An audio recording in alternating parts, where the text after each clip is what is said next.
तो क्लास सवाल नंबर 14 जो है हमारे पास क्वेश्चन नंबर 14, उसमें हमें यहाँ पर कहा जा रहा है find the equation of the circle touches each axis at the distance of 5 unit from the origin.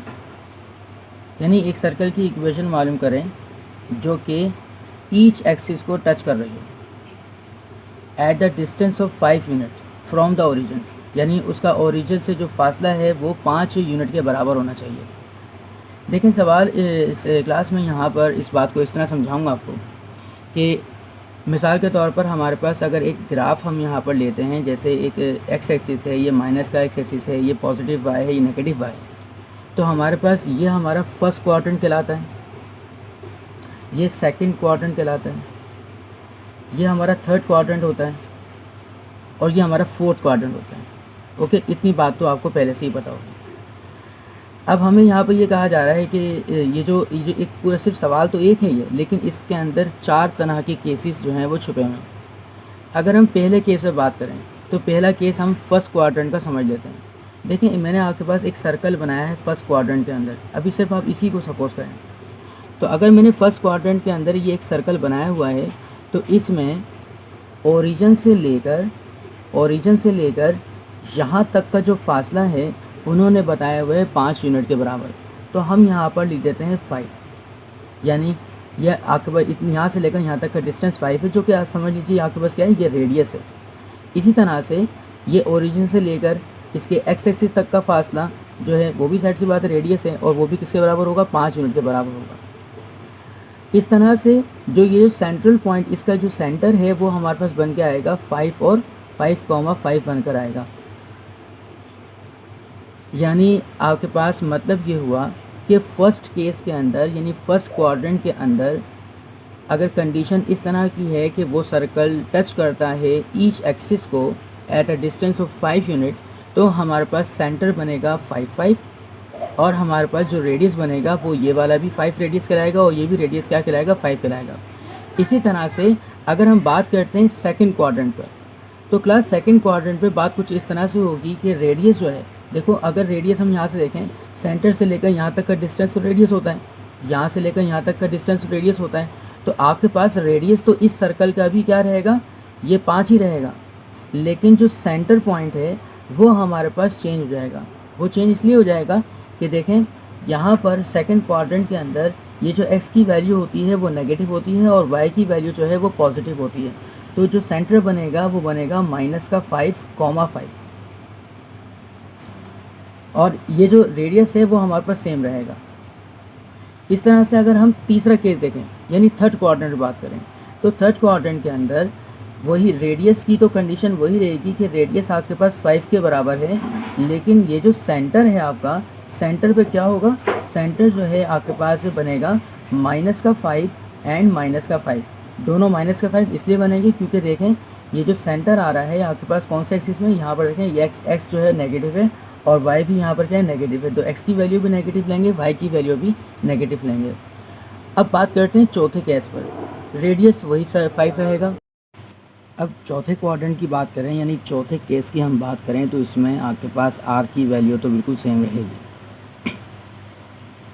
Are की वैल्यू जो आपके पास शुरू से हमारे पास चलती हुई आ रही है, रेडियस की वैल्यू जो 5 है वो बिल्कुल सेम रहेगी, लेकिन जो इसका सेंटर होगा वो हमारे पास अब बनेगा +5 और -5। बहुत ही आसान सी बात है वो, इसलिए देखें यहाँ पर ये जो एक्स एक्सिस है ये पॉजिटिव में है और वाई एक्सिस किस में, नेगेटिव में, तो इसलिए हमने एक्स की वैल्यू पॉजिटिव ली है और वाई की वैल्यू नेगेटिव ली है। तो ये 4 मुख्तलिफ केसेस होते हैं आपके पास। ये एग्ज़ाम में अगर ये सवाल आ जाता है कि find the equation of the circle touching the axis at the distance of 5 units from the origin, तो इस सवाल के लिए हमारे पास एक पहला केस ये, दूसरा केस ये, तीसरा केस ये और चौथा केस ये बन जाता है। लेकिन क्लास पेपर के अंदर ये चारों केसेस एक साथ नहीं पूछे जाते, आपसे कोई भी एक केस के ऊपर बात करते हैं। एग्ज़ाम के अंदर वो केस किस तरह से आता है ये मैं आपके साथ अभी डिस्कस करता हूँ। तो अगर हम सन 2013 की मिसाल लें तो सन 2013 में ये सवाल इस तरह से आया था, find the equation of the circle touching each axis in fourth quadrant at the distance of 5 units from the origin. यानी सवाल में आपको ये बता दिया जाएगा कि ये जो पर्टिकुलर जो सर्कल बन रहा है ये किस क्वाड्रेंट के अंदर बन रहा है। यहाँ क्वाड्रेंट को बस हमेशा चेंज करते हैं। तो आपने क्या करना है, जिस क्वाड्रेंट के अंदर ये बात बोली जाए कि ये चौथे क्वाड्रेंट में है, तो आपने क्या करना है, देखें बिल्कुल सिंपल सी बात है कि हमने आपके पास एक ग्राफ बनाया। ये ग्राफ का एक्स होता है पॉजिटिव का, ये ग्राफ का नेगेटिव एक्स होता है, ग्राफ का ये पॉजिटिव वाई होता है और ये नेगेटिव वाई होता है। अब आप ध्यान दें कि ये जो हमारे पास फोर्थ क्वाड्रेंट है, ये जो आपका क्वाड्रेंट है, ये कौन सा, ये हमारा फोर्थ क्वाड्रेंट कहलाता है। अब फोर्थ क्वाड्रेंट के अंदर ये जो सेंटर है ये क्या होगा, ये देखें एक्स की वैल्यू पॉजिटिव है, वाई की वैल्यू यहाँ नेगेटिव है, विच मीन्स यहाँ पर एक्स की वैल्यू जो है वो हम प्लस लिख देंगे +5 और इसकी वैल्यू -5 लिख देंगे। और रेडियस आपके पास क्या इस्तेमाल होगा, रेडियस 5 इस्तेमाल होगा क्योंकि इन्होंने 5 यूनिट्स दिया हुआ है। तो क्लास इस तरह से ये सवाल पेपरों में आता है। अब हम इसको सॉल्व करके देखते हैं और ये सब हमारे पास जो सवाल होगा ये हमारे पास किस फॉर्मूले सॉल्व होगा ये मैं आपको ही बताता हूँ। तो देखिए क्लास, आपके पास मैंने यहाँ पर 3 तरह के जो है सर्कल की इक्वेशन बनाने के लिए फॉर्मूले बताए थे, जो शुरू में बताया था। एक स्टैंडर्ड फॉर्म थी, एक जनरल फॉर्म है और एक डायमीटर वाले के। अगर डायमीटर के पॉइंट दे दिए जाएँ तो हम सर्कल की इक्वेशन कैसे पता करते हैं, ये हमने 3 तरह के फॉर्मूले सीखे हुए हैं। आप देखें कि हमने यहाँ पर स्टैंडर्ड फॉर्म वाला काम लेकर चलना है। बच्चे कंफ्यूज होते हैं कि सर ये बताइए कि हमें कैसे पता लगेगा कि किस सवाल में कौन सा वाला हम यहाँ पर फॉर्मूला अप्लाई करें। तो बेटा याद रखें बात को, जब आपके पास किसी भी सर्कल का रेडियस और उसका सेंटर साफ साफ बता दिया जाए तो आप स्टैंडर्ड फॉर्म ही इस्तेमाल करते हैं, वरना अदरवाइज़ आपके पास ज़्यादातर जो इस्तेमाल होता है वो जनरल फॉर्म ही होता है, और जो आप मुझसे भी सीखते हुए आ भी रहे होंगे। देखें, तो इसलिए हम यहाँ पर स्टैंडर्ड फॉर्म वाला फार्मूला इस्तेमाल करेंगे। हम ये फार्मूला किस तरह से इस्तेमाल करेंगे यहाँ पर मैं आपको यह सॉल्व करके दिखाता हूँ। देखें, सबसे पहले आपने क्या करना है, यहाँ पर सबसे पहले आपने यहाँ पर ये कर देना है कि भाई एज गिवन, हमें जो चीज़ गिवन हुई है वो है एक तो ये सेंटर जिसको हम सी मानेंगे, बोलेंगे भाई सी जो है वो आपके पास होता है HK के बराबर, और हमें ये चीज़ वैल्यू जो मिली है वो 5 और -5 मिली हुई है। इसके साथ साथ हमें यहाँ पर रेडियस की वैल्यू भी बताई गई है, R = हम लिखेंगे यहाँ पर 5 यूनिट्स, और ये लिखने के बाद हम इसके ऊपर फार्मूला अप्लाई करेंगे। फार्मूला हमारे पास यहाँ पर अप्लाई कुछ इस तरह से होगा कि हम लिखेंगे यूजिंग फार्मूला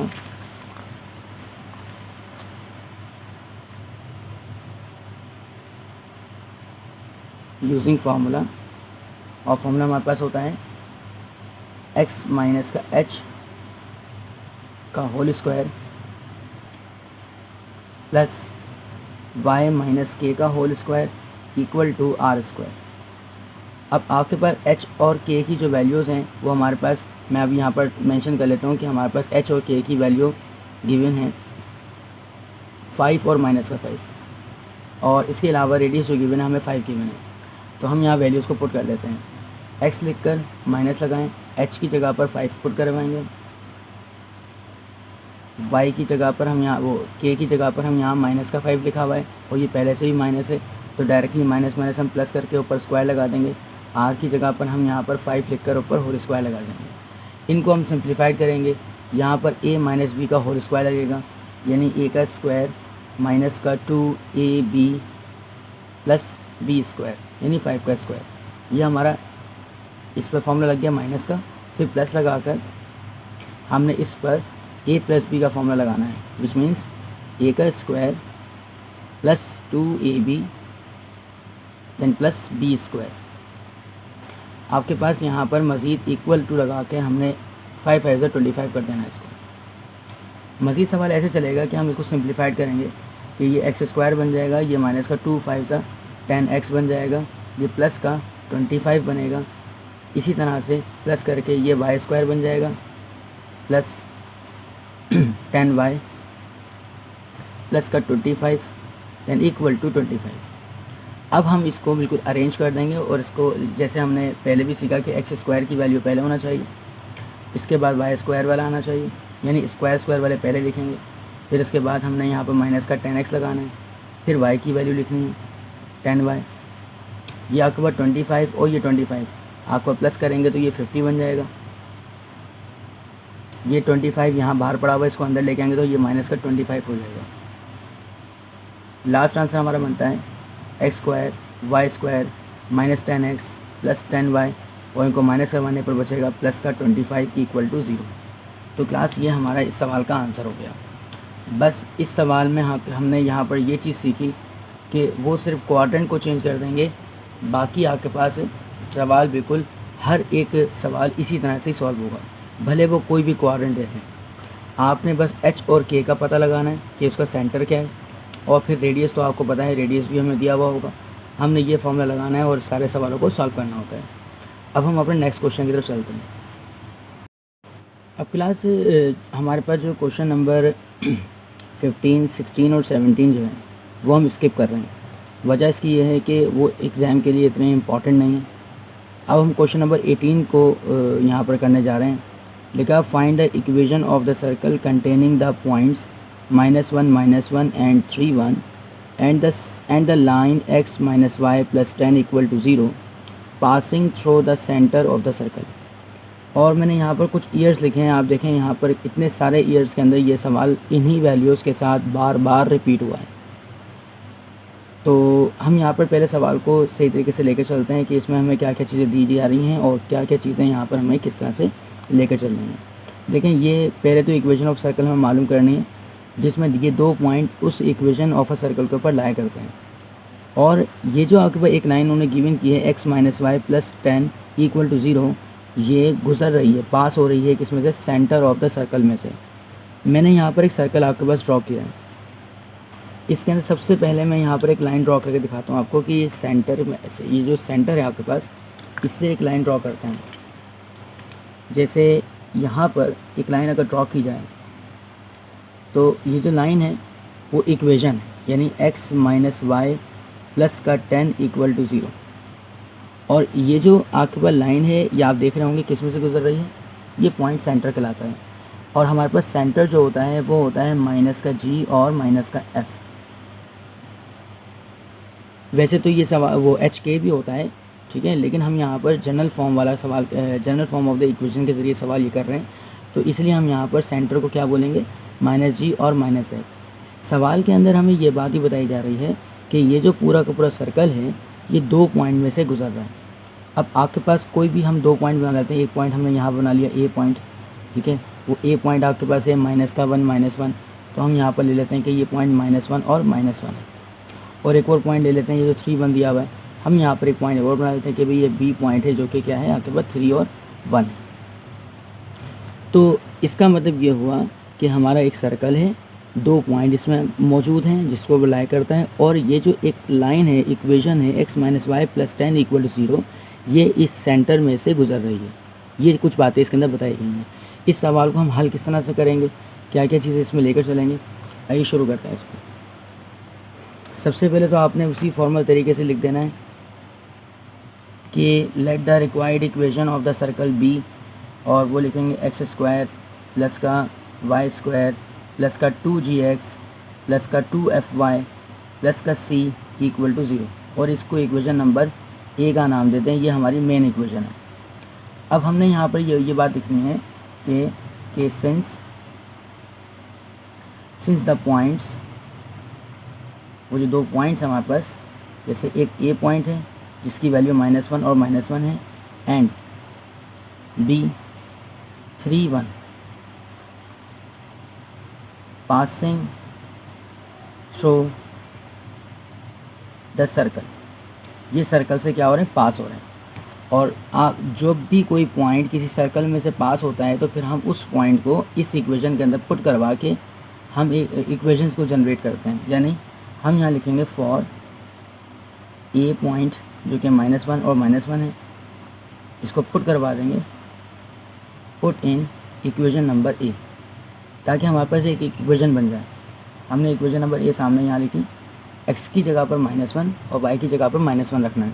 यहाँ देखिएगा ज़रा, मैं x की जगह -1 रख रहा हूँ होल स्क्वायर प्लस फिर -1 का होल स्क्वायर फिर प्लस 2gx है तो 2g लिख कर -1 फिर 2fy है तो 2f लिख कर फिर यहाँ -1 और यहाँ प्लस का c = 0। इस तरह से आपके पास यहाँ पर ये होगा, ये 1 बन जाएगा, ये 1 होगा, ये माइनस का 2g बन जाएगा, ये आपके पास 2 1 ज़ा 2 यानी माइनस का 2f बन जाएगा प्लस का c = 0 और इसका लास्ट आंसर बनेगा 2 माइनस का 2g माइनस का 2f प्लस का c = 0। ये हम इक्वेशन नंबर 1 का नाम दे देंगे। जैसे हमने यहाँ पर a पॉइंट पुट किया, इसी तरह से हम यहाँ पर लिखेंगे फॉर b दूसरा पॉइंट 3 और 1, इसको ही पुट करवाएंगे। Put in equation number a। Equation number a में कुछ इस तरह से ये पुट होगा कि यहाँ पर आएगा 3 का स्क्वायर प्लस 1 का स्क्वायर, फिर आपके पास आएगा प्लस 2g और यहाँ पर आ जाएगा 3 प्लस 2f, y की जगह पर हमने लगा देना है 1 प्लस का c = 0। ये बनेगा आपके पास 9, ये बनेगा आपका 1, 9 और 1 प्लस कर लें, आपके पास 10 बन जाएगा। फिर इसके बाद 2 3 ज़ा 6 आ जाएगा, 6g और फिर 2 1 ज़ा 2 यानी 2f बन जाएगा आपके पास और प्लस का c = 0। Equation number 2। यानी हमने अपने पास वो जो 2 पॉइंट दिए गए थे, एक a पॉइंट और एक b पॉइंट, जो कि इस सर्कल के ऊपर लाई कर रहे थे, इस वजह से पास हो रहे थे, हमने उनके ज़रिए 2 इक्वेशंस को जनरेट कर लिया। अब ये काम कर लेने के बाद क्लास हम यहाँ पर इसकी एक जो कंडीशन दी गई थी, वो कंडीशन क्या दी गई थी कि the line x - y + 10 = 0 passing through the centre of the circle. इसको हम यहाँ पर लेके चलेंगे, लिखेंगे यहाँ पर कुछ इस तरह से कि सेंस जो आपके पास है x - y प्लस का 10 = 0 पासिंग थ्रू द सेंटर। और सेंटर के जो पॉइंट्स हमने आपको शुरू में बताए थे कि सेंटर के पॉइंट क्या होते हैं, माइनस का g और माइनस का f होते हैं। तो हमने यहाँ पर लिख देना है कि ये -g और -f में से पास कर रहा है। तो क्लास ये आपके पास x की वैल्यू बन जाएगी और ये y की वैल्यू बन जाएगी। मतलब कहने का ये है कि ये जो आपके पास x - y लिखा हुआ है प्लस 10 = 0 लिखा हुआ है, अगर ये इक्वेशन इसमें से पास हो रही है तो ये दोनों पॉइंट को हम उठाएंगे और इस x और y की जगह पर पुट करवा देंगे। यानी x की जगह पर हम लिख देंगे यहाँ पर माइनस का g, माइनस का निशान लगा के y की जगह पर लिख देंगे माइनस का f और प्लस का 10 = 0 और एक इक्वेशन जनरेट कर लेंगे माइनस का g प्लस का f प्लस का 10 और = 0 और ये हमारी इक्वेशन बन जाएगी इक्वेशन नंबर 3। जब हमने ये सब तीनों काम कर लिए तो इसके बाद क्लास देखें, ये जो हमारे पास इक्वेशन नंबर 1 है और इक्वेशन नंबर ये आपके पास 2 है, इन दोनों को हम आपस में सब्ट्रैक्ट करवाएंगे। इन दोनों इक्वेशन को आपस में सॉल्व करके हम यहाँ पर इनको सब्ट्रैक्ट करवाएंगे। मैं यहाँ पर इन दोनों को सब्ट्रैक्ट करवा क्यों रहा हूँ, ये इसकी वजह मैं आपको थोड़ी देर में बताता हूँ। पहले हम इन दोनों को सब्ट्रैक्शन कर लेते हैं। अब क्लास इन दोनों इक्वेशन को आपस में हम सब्ट्रैक्ट करेंगे। तो मैंने इक्वेशन नंबर 1 यहाँ पर लिख दी और इक्वेशन नंबर 2 यहाँ लिख दी, subtracting equation number 2 from equation number 1। तो अब यहाँ पर जब हम सब्ट्रैक्शन करते हैं तो साइन नीचे वाली वैल्यू के साइन चेंज हो जाते हैं, नीचे वाली जो इक्वेशन है उसके साइन चेंज कर दिए जाते हैं। और जब हमने साइन चेंज कर दिए तो इससे क्या होगा प्लस, इससे ये होगा कि आपके पास ये जो c और ये c है ये आपस में कैंसिलेशन हो जाएगा। जो भी चीज़ आपके पास बच जाती है वो हम यहाँ पर लिख लेते हैं। जैसे यहाँ देखें, यहाँ पर 2 लिखा हुआ है और ये 10 लिखा हुआ है, तो 10 में से 2 को माइनस करेंगे तो आपका माइनस का 8 बचेगा। हम यहाँ बड़ा जो है 10 है इसलिए माइनस का साइन लगा दें। ये है माइनस और ये माइनस, माइनस माइनस प्लस होगा, 6 और 2 आपके पास बन जाएगा 8 और यहाँ पर जी आ जाएगा। इसी तरह से माइनस माइनस आपका प्लस हो जाएगा, यहाँ लिखेंगे माइनस का 4f = आपके पास आ जाएगा 0। अब हमने यहाँ पर इसके अंदर पहले तो मैं देखें सवाल को हम आगे भी ऐसे लेके जा सकते हैं, लेकिन अगर हम यहाँ से कुछ कॉमन निकाल लेते हैं, जैसे यहाँ से 4 कॉमन आ रहा है, ठीक है, हम यहाँ से माइनस का 4 कॉमन निकाल लेते हैं तो आपके पास यहाँ क्या बचेगा, 2 बचेगा, 4 2 8 हो जाता है। और यहाँ से हमने यहाँ से निकाल लिया तो यहाँ बचेगा आपके पास 4 2 प्लस का यहाँ पर आ जाएगा 4G,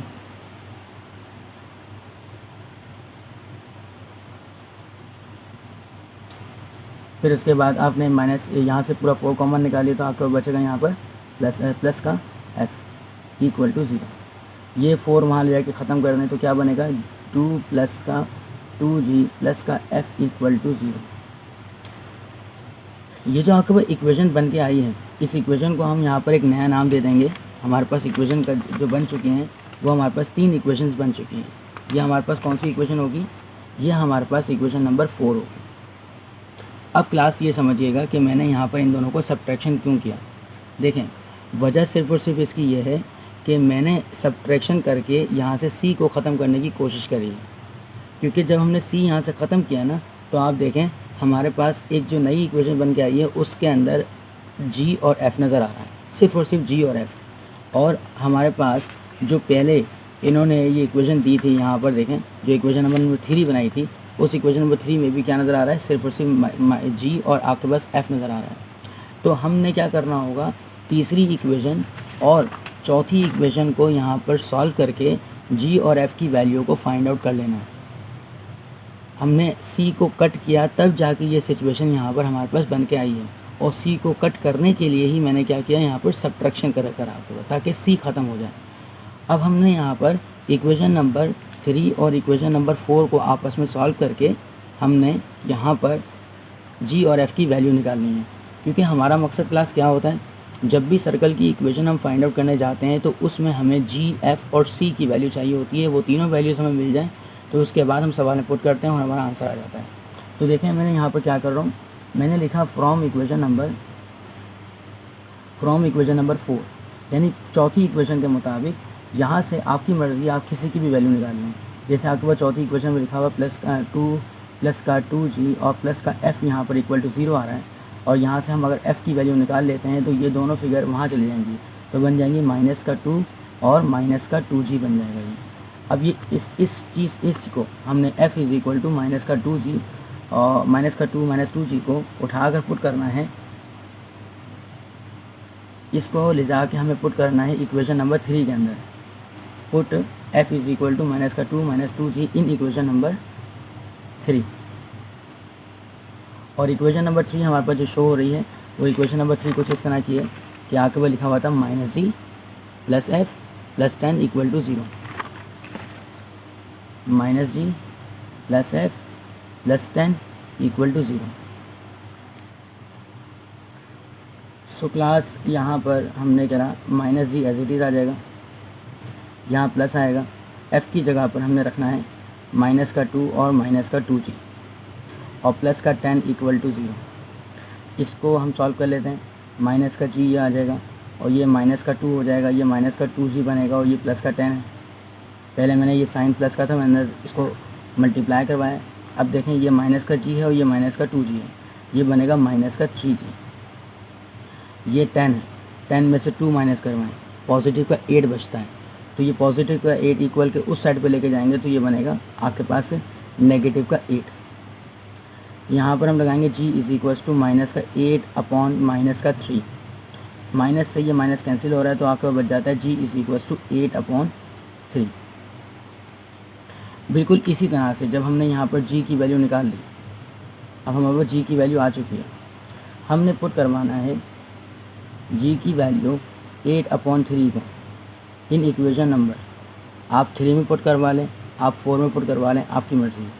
हम इक्वेशन नंबर इसको 3 में पुट करवा रहे हैं, तो इक्वेशन नंबर 3 आपके पास मौजूद है, वो है माइनस का g प्लस का f प्लस 10 इक्वल टू 0, जहाँ पर g की जगह पर हमने 8 अपॉन 3 पुट करना है, माइनस एज इट इज़ आ जाएगा, यहाँ पर 8 अपॉन 3 लगा देंगे हम, प्लस का f और प्लस का 10 इक्वल टू 0। ये कांस्टेंट वैल्यूज़ हैं, हमें f निकालना है तो f को हम इधर ही रहने देते हैं, इन दोनों को उठाकर इक्वल के उस साइड पर ले जाते हैं, तो आपके पास बनेगा 8 अपॉन 3 पॉजिटिव का बन जाएगा, वहाँ जाकर ये वाला वहाँ जाकर नेगेटिव का 10 बन जाएगा। इसका हम एलसीएम ले लेते हैं, एलसीएम बड़ा ही आसान है इसका, इन दोनों का एलसीएम यहाँ कुछ नहीं है तो 1 है, तो 3 1 सा 3 आ जाएगा, इसको क्रॉस मल्टीप्लाई करवा लेंगे, 8 1 सा 8 हो जाएगा और 3 10 सा 30 हो जाएगा। f is equal to minus का आपके पास 22 अपॉन यहाँ पर 3 आ जाएगा, हमने यहाँ पर अपना g भी निकाल लिया, अब हमने f भी निकाल लिया। अब बारी है c की। हम c जो है वो किस इक्वेशन के ज़रिए निकालेंगे। देखें क्लास, ये जो आपके पास g की वैल्यू आई है 8/3 और ये जो f की वैल्यू माइनस का 22/3, ये दोनों वैल्यूज़ को उठाकर हमने पुट करवाना है। या तो आप इक्वेशन नंबर 1 में पुट करवा दें या आप इक्वेशन नंबर 2 में पुट करवा दें। दोनों में से किसी में भी पुट करवाएंगे तो आपके पास सी का आंसर यहाँ पर आ जाएगा। सो क्लास, हमने अब put g is equal to 8/3, f is equal to minus का 22/3 इन इक्वेशन नंबर 1 करवाया। तो आपके पास इक्वेशन नंबर 1 हमने यहाँ पर शो की है। हमने यहाँ पर 2 लिखा, माइनस लिखकर 2 लिखकर यहाँ पर हम लिखेंगे 8/3 जो कि g की वैल्यू है, माइनस 2 लिखकर f की वैल्यू माइनस का 22 अपॉन यहाँ पर 3 दी जा रही है और प्लस का c इक्वल टू आपके पास 0 आ जाएगा। अब यहाँ पर देखिएगा, इसको हम सॉल्व कर लेते हैं। यहाँ पर आएगा 2, ये मल्टीप्लाइड होगा, माइनस का 16/3 बन जाएगा। ये 22 इससे मल्टीप्लाई, 2 इससे मल्टीप्लाई होगा 22 से, तो ये बनाएगा प्लस का 44/3 प्लस का c इक्वल टू 0। हमने c की वैल्यू फाइंड आउट करनी है, तो हमने इन तीनों वैल्यूज़ को उठाकर इक्वल के उस साइड पे लेके जाना है और ये तमाम की साइन चेंज हो जाएंगी। हम यहाँ निकाल लेते हैं c इक्वल टू, ये वाला आपके पास 2 वहाँ जाकर -2 हो जाएगा, ये वाला आपका माइनस का 16/3 प्लस का 16/3 बनेगा और ये बनेगा नेगेटिव का 44/3। फिर इसके बाद हमने c की वैल्यू ऐसे कैलकुलेट करनी है कि हमने यहाँ पर लगा दिया 3, सबका एलसीएम ले लिया, 3 एलसीएम आएगा, क्रॉस मल्टीप्लाई करेंगे तो 3 2 ये बनेगा आपका माइनस का 6, प्लस लगवाएंगे यहाँ पर आएगा 16 माइनस का 44 एज इट इज़ आ जाएगा। अब हमने इनको प्लस माइनस करना है तो आपके पास c का आंसर आ जाएगा। तो हमारा जो c का आंसर है वो बनेगा माइनस का 34/3। आप इसको कैलकुलेटर में भी डायरेक्ट कर सकते हैं कि अगर आपको कैलकुलेशन मसला आ रहा है तो ये तीनों को आप कैलकुलेटर में रखें और आपका डायरेक्ट जवाब माइनस का 34/3 आएगा। ये स्टेप आप कट भी कर सकते हैं। अब चूँकि हमारे पास g की वैल्यू 8/3, f की वैल्यू माइनस का 22/3 और c की वैल्यू माइनस का 34/3 आ चुकी है, तो इन तीनों वैल्यूज़ को उठाकर मेन इक्वेशन में पुट करेंगे और हम अपना आंसर गेट करेंगे। सो क्लास, हमने यहाँ पर लिख लिया है कि तमाम इक्वेशंस को, तमाम वैल्यूज़ को हमने इक्वेशन नंबर ए में पुट करना है और हमारे पास जो मेन इक्वेशन ए है वो ये रही। तो हमने यहाँ पर तमाम जी एफ सी की वैल्यू पुट करनी है। ए एक्स का स्क्वायर वाई का स्क्वायर प्लस लगा के 2 जी की जगह पर 8/3 और फिर इसके बाद एक्स आ जाएगा, प्लस करके 2 लिखेंगे, एफ़ की जगह माइनस का 22/3 आ जाएगा। इसके साथ साथ हमने यहाँ पर प्लस लगाना है और सी की वैल्यू आपके पास माइनस का 34/3 है, तो हम डायरेक्ट कर लेते हैं इसको, माइनस का 34/3 कर लेते हैं इक्वल टू 0। ये प्लस का है और ये माइनस है, तो प्लस माइनस माइनस होकर डायरेक्ट मैंने 34/3 लिख दिया है और साथ में यहाँ पर आएगा y। अब क्लास, इस पूरे का हमने एलसीएम ले लेना है, तो एलसीएम सबका आपके पास 3 आएगा। एलसीएम ने 3 निकाल लिया। ये वाला आपके पास क्या बनेगा 3x², क्रॉस मल्टीप्लाई के ज़रिए, यहाँ 1 है तो 1 3 3 बन जाएगा। ये वाला बनेगा 3y², ये 2 8 16, ये 16x रहेगा। ये प्लस माइनस माइनस का 22y हो जाएगा और ये माइनस का 34 एज इट इज़ रहेगा इक्वल टू 0। ये 3 यहाँ डिवाइड में, वहाँ जाके ये मल्टीप्लाइड में हो जाएगा, तो 3x² प्लस का 3y² प्लस का 16x माइनस का 22y और माइनस का 34 इक्वल टू 0। तो क्लास, ये हमारे पास इस सवाल का लास्ट आंसर है। तो ये सवाल काफ़ी लेंथी क्वेश्चन है, बार बार प्रैक्टिस करने से ही ये आपके पास आपको समझ में भी आएगा और आप फिर खुद भी कर सकते हैं। ठीक है क्लास, ये सवाल हमारे पास जो है वो लॉन्ग के अंदर ज़्यादातर एक्सपेक्टेड होता है। ये हमारा लॉन्ग का सवाल आता है ज़्यादातर, और मैंने शुरू में जैसे आपको बताया कि ये कितने ज़्यादा इंपॉर्टेंट है कि बार बार आपके पास हर ईयर के अंदर इसको पूछा जा रहा है। बहुत सारे ईयर्स में इसको पूछा गया बिल्कुल सेम वैल्यूज़ के साथ। तो बस आपने इसकी जस्ट प्रैक्टिस ही करनी है, तो इसकी बार बार प्रैक्टिस करें। अब हम अपने नेक्स्ट क्वेश्चन की तरफ चलते हैं। अब हम क्वेश्चन नंबर 20 डिस्कस करने जा रहे हैं, जिसमें लिखा हुआ find the equation of the circle concentric with the circle x² plus y² plus 6x minus 10y plus 33 equal to 0 and touching the line y is equal to 0। Class, सबसे पहले आप ये बात समझ लीजिए कि कॉन्सेंट्रिक का मतलब क्या है। कॉन्सेंट्रिक का मतलब ये होता है कि फॉर एग्ज़ाम्पल मैंने यहाँ पर आपके पास 2 सर्कल बनाए हुए हैं एक सर्कल आपके पास बाहर की जानिब नज़र आ रहा होगा, एक सर्कल अंदर नज़र आ रहा होगा। ये दोनों सर्कल का जो सेंटर है वो बिल्कुल सेम है। जब कोई भी दो सर्कल या दो से ज़ायद सर्कल का सेंटर सेम हो तो उसको कहते हैं कॉन्सेंट्रिक सर्कल।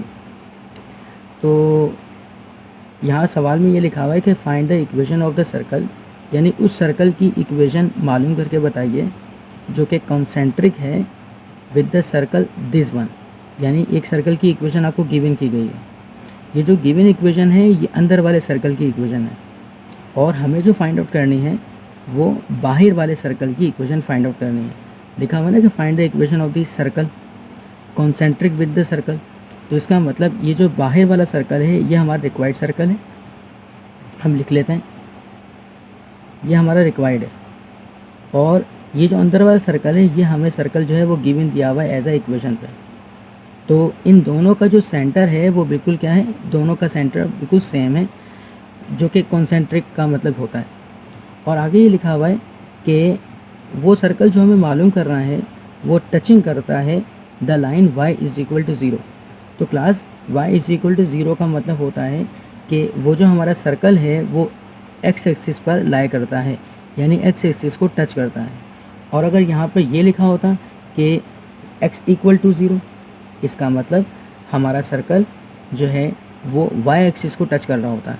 चूँकि यहाँ पर x की वैल्यू 0 होती है, चूँकि हमें सवाल में दिया गया है y इज़ इक्वल टू 0, इसका मतलब है हमारा सर्कल जो है वो x एक्सिस को टच कर रहा है। तो इस सवाल को यहाँ पर सॉल्व करने के लिए हम सबसे पहले ये कर लेते हैं कि let the required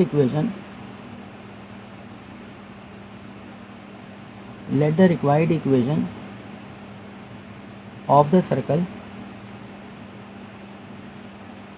B x square y square plus का 2gx प्लस का 2fy और प्लस का c equal to 0। Equation number A. Class हम यहाँ पे ये करेंगे कि अपने इस पूरे सवाल के अंदर दी हुई दो कंडीशंस, यानी एक तो ये सर्कल की इक्वेशन गिवन है वो, और यहाँ पे ये लिखा हुआ है and the circle is touches the line the y is equal to 0। इन दोनों बातों के ज़रिए, इन दोनों कंडीशंस के ज़रिए हम अपना g, f और c को कैलकुलेट करेंगे। जब g और f c जो है हम कैलकुलेट कर लेंगे तो वो उन तमाम की वैल्यूज़ को हम इक्वेशन नंबर ए में पुट करके अपने सर्कल की इक्वेशन को फाइंड आउट कर लेंगे। तो आप यहाँ पर ये देखिए कि मैं g, f, c की वैल्यू कैसे फाइंड करता हूँ। सबसे पहले हम यहाँ पर लिखेंगे कि कंपेयरिंग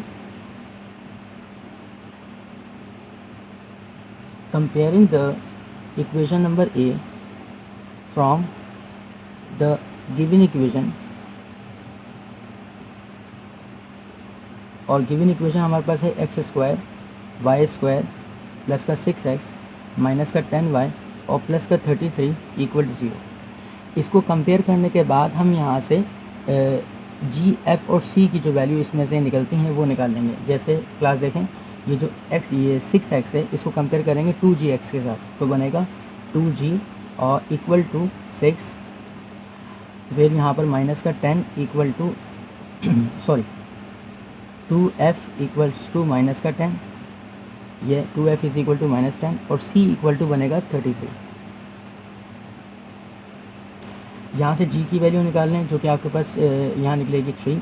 2 को नीचे लाएंगे वो डिवाइड होगा तो कटिंग होकर आपके पास आंसर 3 बनेगा। इसी तरह से f की वैल्यू अगर हम निकालें तो वो निकलेगी माइनस का 5। अगर हम 2 को नीचे लेके आएँ तो 2 से कटिंग करवा के यहाँ पर ये 5 बचता है और c की वैल्यू ये रहेगी। तो हम बोलेंगे the centre minus g and minus f is equals to, हमारे पास बनेगा पॉजिटिव का 3 और नेगेटिव का 3 एंड पॉजिटिव का 5। ये जो पॉजिटिव में वैल्यू आई हुई है या माइनस g की वजह से इसको हम नेगेटिव कर देंगे, ये माइनस का 5 है तो इसको हम प्लस का 5 कर देंगे। तो क्लास देखें हमने सेंटर मालूम कर लिया। सेंटर का मतलब क्या हुआ, हमने अपने g की और f की वैल्यू फाइंड आउट कर ली। ठीक है, ये जो हमारा रिक्वायर्ड इक्वेशन है और ये जो हमें सर्कल दिया गया था, इन दोनों का सेंटर बिल्कुल सेम है। सो आपके पास यहाँ पर g और f की वैल्यू हमने यहाँ पर फाइंड आउट कर ली। अब हम यहाँ पर अपने c की वैल्यू फाइंड आउट करेंगे। c के लिए हम ये वाली वैल्यू इस्तेमाल नहीं कर सकते क्योंकि ये जो c की वैल्यू है ये हमारे गिवन सर्कल की वैल्यू है। हमें रिक्वायर्ड सर्कल की c की वैल्यू निकालनी है जो कि अलग होगी। ठीक है। उसको मालूम करने के लिए हमें यहाँ पर एक कंडीशन दी गई है जो कि लिखा हुआ है and touches the line y is equal to 0। तो क्लास हम सबसे पहले यहाँ पर ये लिखेंगे the radius of the circle will be r is equal to square root का g स्क्वायर प्लस का f स्क्वायर माइनस का c। ये हम रेडियस के लिए फॉर्मूला इस्तेमाल करते हैं जब हम यहाँ पर ये वाली जनरल केस इक्वेशन यहाँ पर इस्तेमाल कर रहे होते हैं।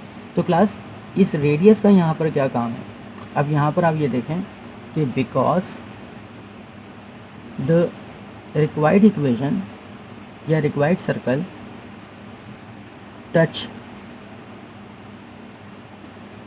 Touching the line y is equal to 0, यानी y इज़ इक्वल टू 0 का मतलब हुआ हमारा जो सर्कल है वो x एक्सिस को टच कर रहा है।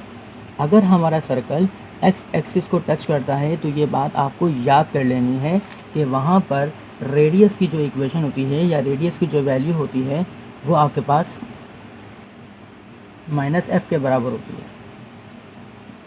और पेपर में ये सवाल इस तरह से भी घूम के आ चुका है कि हमारा जो रिक्वायर्ड सर्कल होता है वो x इज़ इक्वल टू 0 होता है। तो यहाँ पर आप क्या करेंगे, x इज़ इक्वल टू 0 अगर होता है तो इसका मतलब हमारा जो सर्कल है वो y एक्सिस को टच करता है और वहाँ पर रेडियस बराबर हो जाएगा -f, नहीं हम -g लिखेंगे फिर क्लास, ठीक है, ये बात ध्यान में रखिएगा। तो हमने इसको अगर इक्वेशन नंबर 1 बोलते हैं और इसको इक्वेशन नंबर 2 बोलते हैं तो देखिए ये रेडियस और ये रेडियस बिल्कुल सेम हो गया। तो हम करेंगे comparing equation number 1 and 2।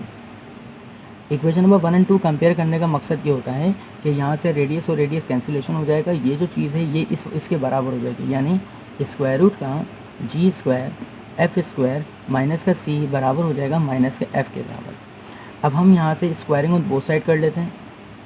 Squaring on both side कर लेने से ये होगा कि ये पूरा का पूरा स्क्वायर रूट ख़त्म हो जाएगा, यानी ये बन जाएगा g स्क्वायर प्लस का f स्क्वायर माइनस का c और इक्वल टू ये वाला जो -f है ये सिंपली f स्क्वायर बन जाएगा, माइनस माइनस प्लस हो जाता है और ये कट हो जाएगा। तो यहाँ पर f स्क्वायर से f स्क्वायर आपके पास कैंसिलेशन हो रहा है और यहाँ पर आपके पास बचता है g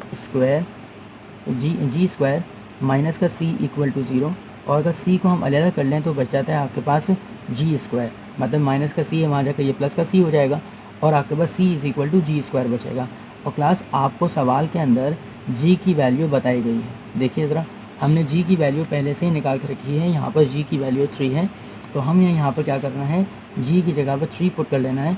तो आपके पास जवाब बनेगा 3c इज़ इक्वल टू 3 ऊपर लगा देंगे, यहाँ पर स्क्वायर ले लेंगे तो इसका जवाब बन जाएगा 9। तो आपने यहाँ पर देखा कि हमने यहाँ पर जो गिवन इक्वेशन थी उसके ज़रिए सबसे पहले g और f कैलकुलेट किया और इसके बाद ये यहाँ पर एक रेडियस की इक्वेशन लगाकर हमने यहाँ पर, क्योंकि हमारा सर्कल टच कर रहा था y इज़ इक्वल टू 0 पर, तो हमने इक्वेशन नंबर 1 और 2 को कंपेयर करके यहाँ से c की वैल्यू भी कैलकुलेट कर ली इस तरह से करके। तो अब हम यहाँ पर g f c तीनों की वैल्यू आ चुकी हैं, तो हम यहाँ पर करेंगे पुटिंग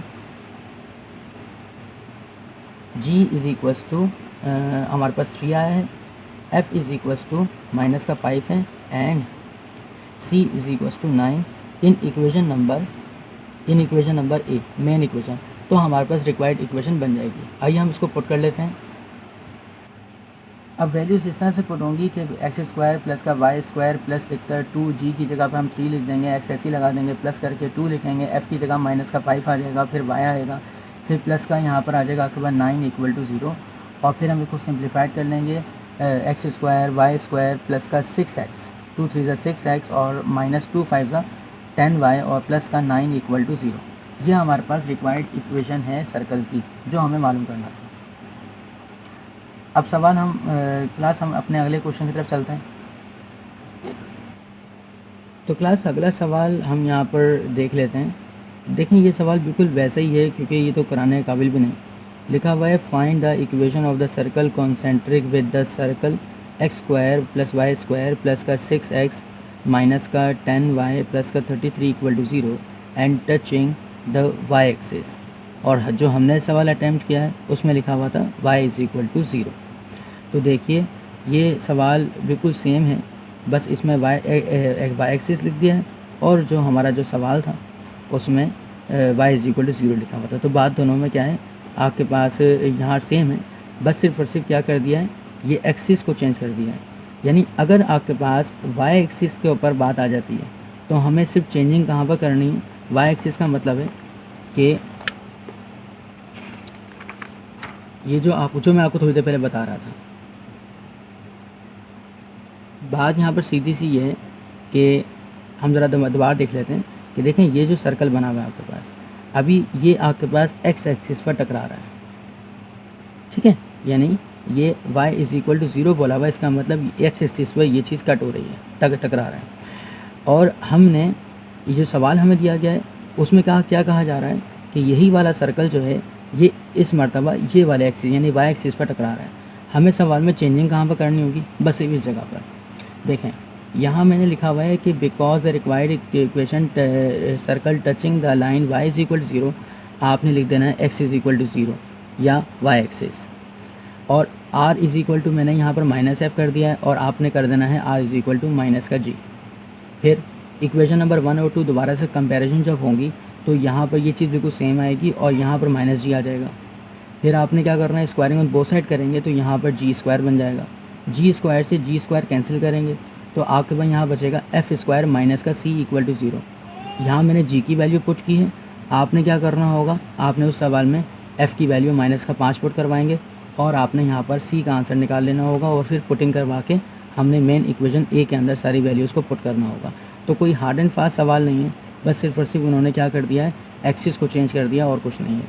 इस तरह से हमारी जो 7.1 एक्सरसाइज थी वो अख्ताम को पहुँचती है। उम्मीद है कि आपको ये चीज़ समझ में आई होंगी। इसकी मज़ीद बार बार प्रैक्टिस कीजिए।